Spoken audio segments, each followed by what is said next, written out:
Baik, bismillahirrahmanirrahim. Assalamualaikum warahmatullahi wabarakatuh. Jumpa lagi dengan saya di Abil Maiwa Channel. Jadi teman-teman, channel ini merupakan channel pendidikan tempat kita berbagi tentang aplikasi pendidikan, Microsoft Office, serta tips dan triks komputer.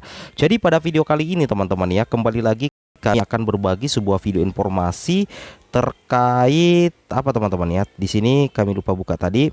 Jadi di sini kami akan menyampaikan sebuah berita ya, berita terbaru tentunya. Di sini terkait ini teman-teman ya.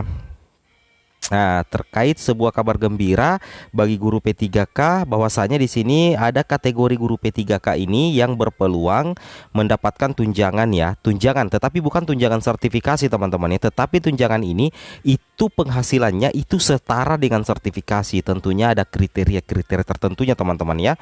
Jadi secara otomatis bagi teman-teman yang masuk kategori ini bersyukurlah bahwa teman-teman akan mendapatkan tunjangan ya, apalagi kalau teman-teman juga mendapatkan sertifikasi. Wow, double tunjangan sih teman-teman ya, seperti itu. Baik, tanpa berbasa-basi lagi kita langsung saja ke informasinya.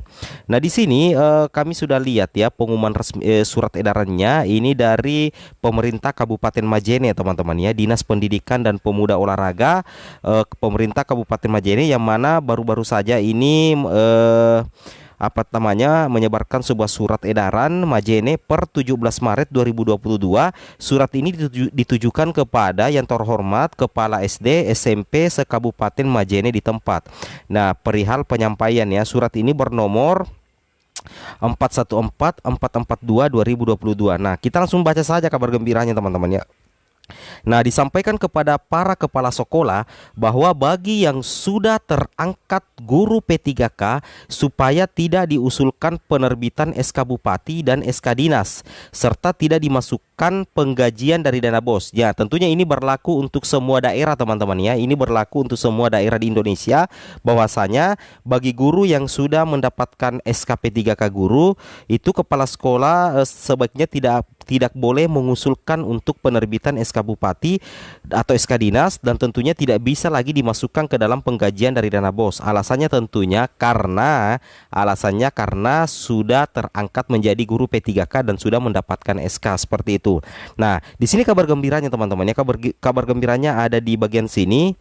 Di sini dikatakan bagi guru yang terangkat P3K dari daerah khusus ya. Jadi di sini bagi guru yang terangkat P3K dari daerah khusus dan kembali terangkat di daerah khusus sesuai formasi masih bisa diusulkan sebagai penerima tunjangan khusus. Nah, jadi bagi teman-teman guru honorer yang sebelumnya mengabdi di daerah khusus, kemudian lolos menjadi ASN P3K kembali di daerah khusus sesuai dengan formasi, maka secara otomatis tetap bisa diusulkan sebagai penerima tunjangan khusus. Jadi tentunya kita sudah bisa mengetahui bahwasanya tunjangan khusus itu diberikan kepada guru yang mengabdi di daerah khusus yang ditetapkan oleh kementerian, dan tentunya akan mendapatkan penghasilan yang hampir setara dengan sertifikasi, seperti itu ya. Nah, sedangkan di sini dikatakan, sedangkan guru yang terangkat P3K dari daerah khusus dan terangkat di daerah bukan daerah khusus, maka guru yang bersangkutan tidak diusulkan sebagai penerima tunjangan daerah khusus. Demikian disampaikan, atas perhatian dan kerjasamanya diucapkan terima kasih. Jadi bagi teman-teman guru yang sebelumnya mengabdi di daerah khusus ya, ilustrasinya begini, anggaplah si A ini waktu honorer itu mengabdi di daerah khusus, dan selama menjadi guru honorer selalu diusulkan untuk menerima tunjangan khusus. Pas ketika dia terangkat menjadi guru P3K, ternyata dia melamar di sekolah lain yang tidak masuk dalam kategori wilayah daerah khusus, maka secara otomatis guru tersebut itu tidak bisa lagi diusulkan sebagai penerima tunjangan daerah khusus. Seperti itu Bapak Ibu ya, ini yang harus kita pahami.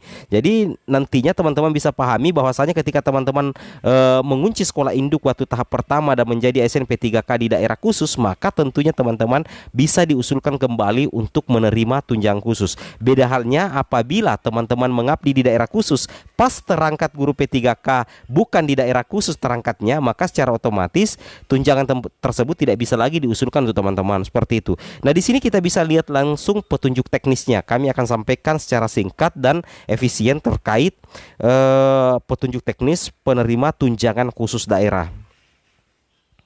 Baik, kita langsung lanjut saja. Sini berdasarkan surat yang tadi teman-teman ya.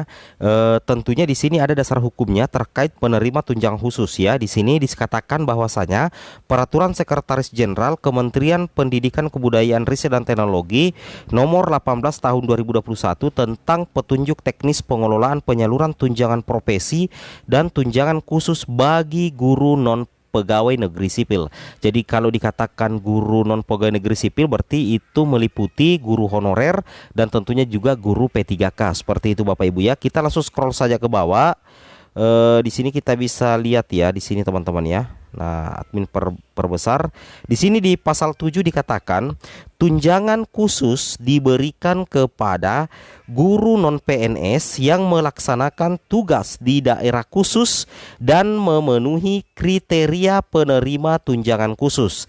Daerah khusus sebagaimana dimaksud pada ayat 1 merupakan daerah khusus yang ditetapkan oleh menteri. Nah, di pasal 7 ini saja kita sudah memahami bahwasanya untuk mendapatkan tunjangan khusus tentunya ada kriteria yang harus dipenuhi. Kemudian kalau yang dikatakan daerah khusus berarti daerah khusus atau daerah tertinggal yang tentunya ditetapkan oleh menteri teman-teman ya. Jadi kementerian yang menetapkan bahwa daerah itu masuk ke dalam daerah khusus sehingga sekolah yang ada di daerah tersebut bisa diusulkan untuk guru-gurunya menerima tunjangan khusus. Seperti itu Bapak Ibu ya.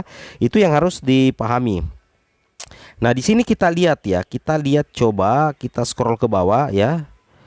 Nah, di sini ini tunjangan profesi teman-teman ya.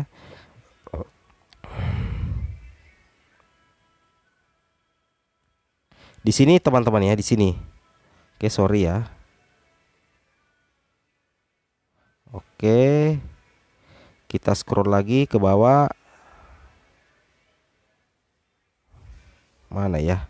Nah, di bagian sini teman-teman ya. Kita perjelas dulu supaya aman. Nah, di sini dikatakan teknis penyaluran tunjangan khusus bagi guru non pegawai negeri sipil. Nah, di sini jelas ya. Di sini ada kriteria penerimanya. Di sini yang admin tandai ya, admin tandai dulu. Kriteria penerima tunjangan khusus adalah guru non PNS penerima tunjangan khusus harus memenuhi kriteria sebagai berikut. Nah, yang pertama memiliki surat keputusan pengangkatan dari pembina kepegawaian sebagai pegawai pemerintah dengan perjanjian kerja P3K guru yang berstatus P3K di satuan pendidikan yang diselenggarakan oleh pemerintah daerah. Berarti kalau guru P3K harus memiliki SK P3K teman-teman ya.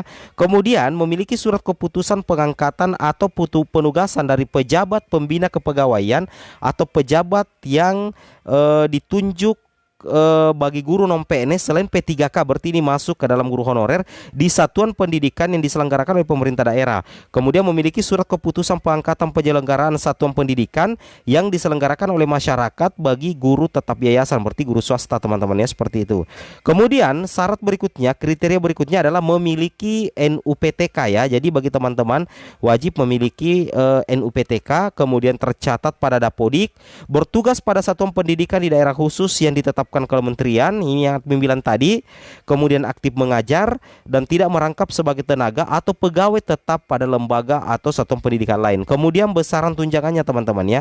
Kita lihat tadi besaran tunjangannya itu untuk guru yang impasing, guru honorer yang impasing itu berarti setara dengan gaji PNS ya. Sedangkan kalau guru non PNS yang tidak impasing berarti 1,5 juta per 3 bulan, seperti itu. Sedangkan kalau untuk guru P3K di sini yang admin bilang tadi, untuk guru P3K di sini dikatakan penerima tunjangan khusus bagi guru berstatus P3K diberikan setara gaji pokok sesuai surat keputusan pengangkatan. Nah, sudah cukup jelas teman-teman ya bahwasanya bagi teman-teman yang sesuai surat yang edaran di sini, kita bisa lihat ya, sesuai dengan edaran di sini dari Kabupaten Majene, bahwasanya bagi guru yang terangkat P3K di daerah khusus dan kembali terangkat di daerah khusus sesuai formasi masih bisa diusulkan sebagai penerima tunjangan khusus. Tentunya apa yang kami baca tadi itu surat yang ada di sini pasti berdasarkan di juknis yang kami bacakan tadi. Seperti itu Bapak Ibu ya. Baik, mungkin cukup sampai di sini informasinya. Assalamualaikum warahmatullahi wabarakatuh.